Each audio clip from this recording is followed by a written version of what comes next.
Probably the most dramatic and daring Confederate invasion of Montgomery County occurred in July of 1864. That summer, Washington, D.C. was at its most vulnerable. General Grant had moved south, taking a majority of federal troops away from the capital. Seizing the opportunity, Lee dispatched General Jubal Early to attack the city. Their destination? Fort Stevens, just south of the county line near Silver Spring. En route, Early paused to defeat a makeshift Union force led by General Lew Wallace at the Battle of Monocacy. That encounter was fought just north of the Montgomery County line, in Frederick County. Despite the win, the Confederates were delayed for a day, and this encounter later became known as the battle that saved Washington.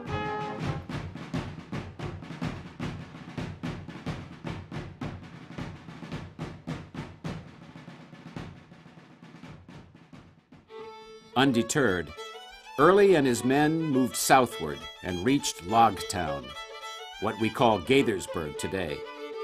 They camped here on Summit Hill Farm, then owned by John DeSellum, who lived with his sister in the log portion of this home. Confederate troops set up camp on his land, and the general took over the house.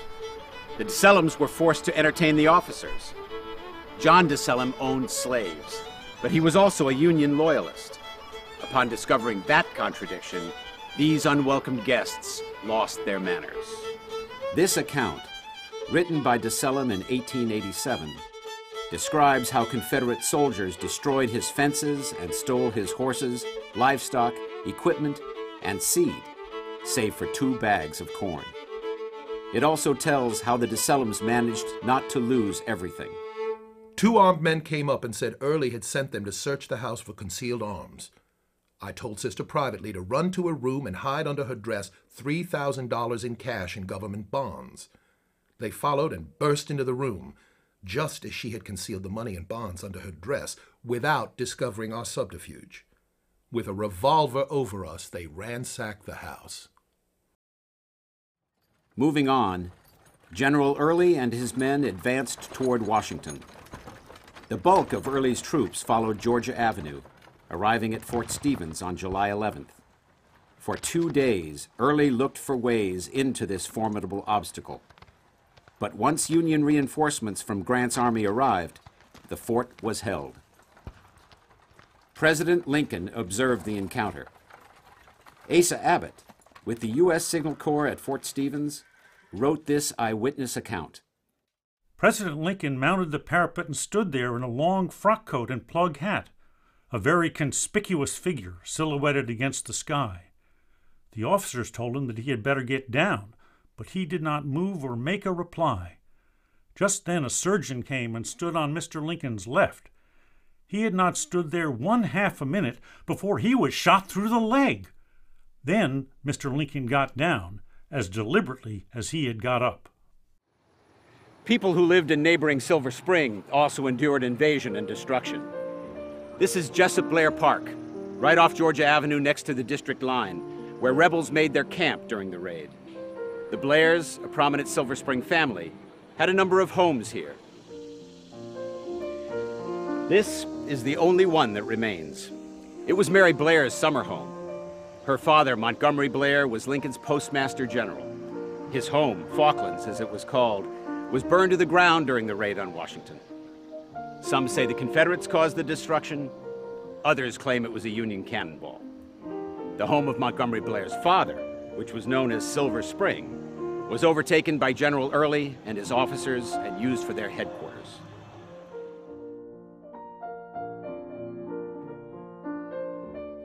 Early left his dead and wounded behind. Years later, 17 bodies were recovered. They were reburied in the cemetery of Grace Episcopal Church in Silver Spring in a plot donated by Montgomery Blair. This monument was erected in 1896 by 2 local Confederate veterans groups.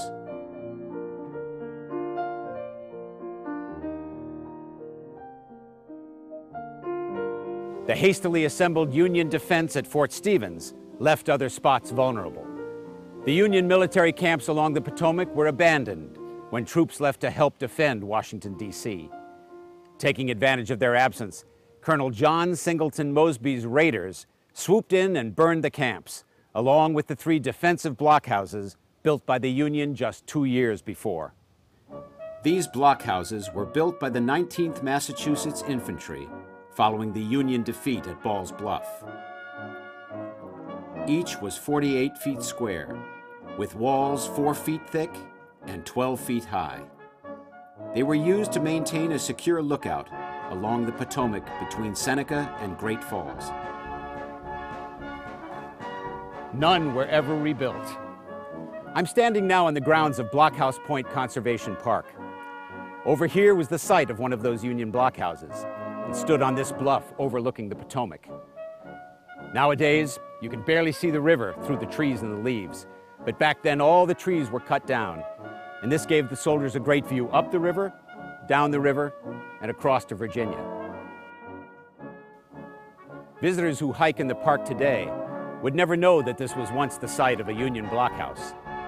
But you can get a sense of the responsibility that those soldiers had on lookout, and imagine the presence of the hundreds of soldiers who camped in the area.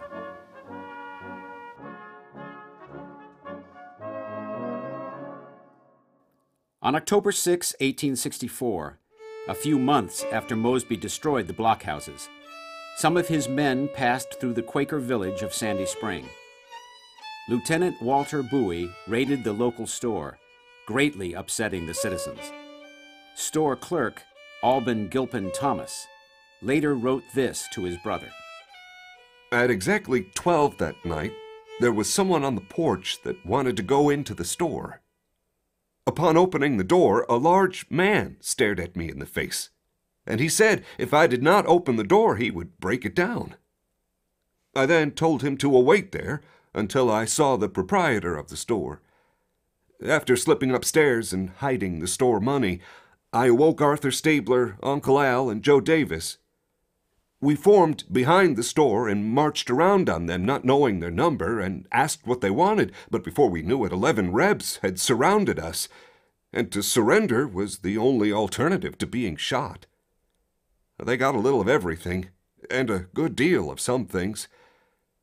Just before they left, Arthur Stabler went up to William H. Farquhar's gate, and as they passed, he fired twice. One fellow yelled out, and they hastened their speed. Temporarily setting aside their Quaker beliefs of pacifism, an armed posse of 17 local men pursued Bowie. And in what turned into the Battle of Ricketts Run, Bowie was shot and killed.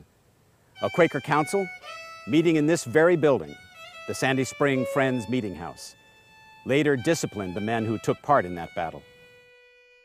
The store that was raided was just a few hundred yards from here, on present-day Route 108.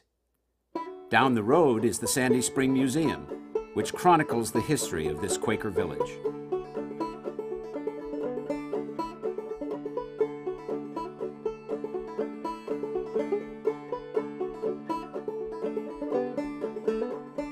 And because this area was also a haven for free blacks, the Sandy Spring Slave Museum is located in this community as well. There you can learn more about black history and culture, both locally and elsewhere.